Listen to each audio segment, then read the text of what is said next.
kami akan melakukan tindakan terhadap pelanggaran lalu lintas.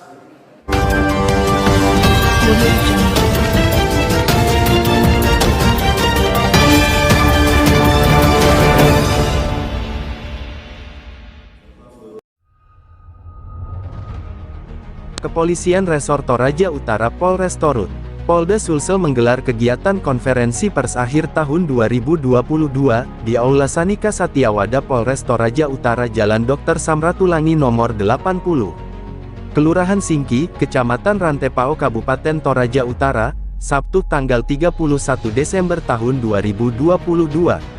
Kegiatan konferensi pers akhir tahun tersebut dipimpin langsung Kapolres Toraja Utara AKBP Eko Suroso SIK, didampingi Dandim 1414 Tator Letkol Infantri Monvi Ade Chandra S, IP, M, Han.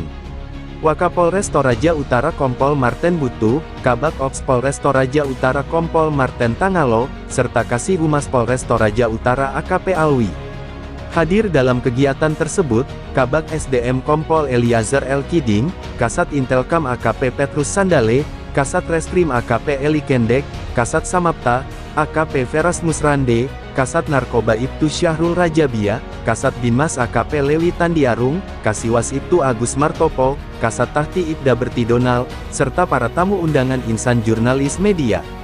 Dalam konferensi pers yang digelar di hadapan para insan jurnalis media, Kapolres Toraja Utara AKBP Eko Suroso SIK menjelaskan, bahwa tingkat kriminalitas di wilayah Kabupaten Toraja Utara mengalami peningkatan dari tahun sebelumnya. Kemungkinan besar disebabkan karena mobilitas masyarakat di tahun 2022 lebih meningkat dibandingkan di tahun 2021, seperti tindak kejahatan konvensional dari tahun 2021 terhitung ada 120 laporan sementara 2022 terhitung ada 342 laporan, terang Kapolres. Kemudian kejahatan kekayaan negara korupsi ada 1 laporan di tahun 2021 sementara tahun 2022 ada 2 laporan. Untuk kejahatan ITE pada tahun 2021 tidak ada kasus 0, sedangkan pada tahun 2022 terdapat 1 laporan kasus saja, tambahnya. Kapolres kembali menjelaskan bahwa untuk tindak kejahatan yang menonjol di Kabupaten Toraja Utara ini terdapat kenaikan misalnya tindak kejahatan curanmor yang tahun sebelumnya tidak ada kasus, sedangkan di tahun 2022 ini meningkat menjadi 18 kasus. Untuk kasus persetubuhan anak di bawah umur pada tahun 2022 ini menurun menjadi 4 kasus dari tahun sebelumnya yaitu ada 7 kasus. Begitu juga kasus pembunuhan di tahun 2021 ada 1 kasus, di tahun 2022 tidak ada kasus, penganiayaan di tahun 2021 ada 24 kasus, di tahun 2022 terdapat 39 kasus. Selanjutnya untuk kasus perjudian mengalami penurunan di tahun 2022 ini, jika sebelumnya tahun 2021 ada 7 kasus, di tahun 2022 ini hanya 6 kasus. Terakhir kasus pencurian curanmor roda 2 pada tahun 2021 tidak ada kasus, sementara tahun 2022 ada 18 kasus. Sementara untuk kasus narkoba sendiri kata Kapolres, di Kabupaten Toraja Utara juga mengalami kenaikan, di mana pada tahun 2021 pihaknya hanya menangani 6 kasus narkoba dengan barang bukti sabu seberat 8,6 gram.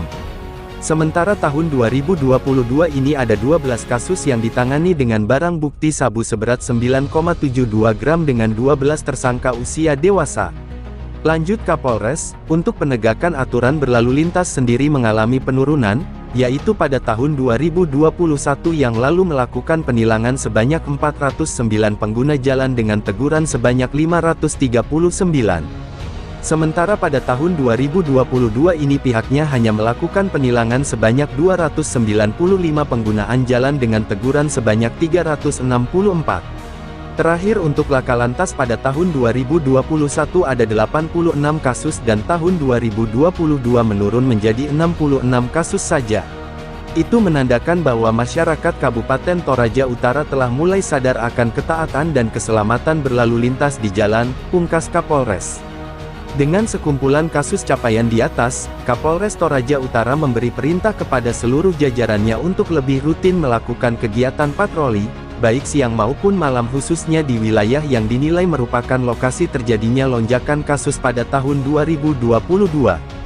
Perlu diketahui, masyarakat Kabupaten Toraja Utara tak perlu lagi ke wilayah Kabupaten Tanah Toraja dalam hal pembuatan SIM, karena pada tahun 2023 ini Polres Toraja Utara akan membuka layanan pembuatan SIM di Mapolres Toraja Utara yang baru, tepatnya di Panga, Tutup Kapolres.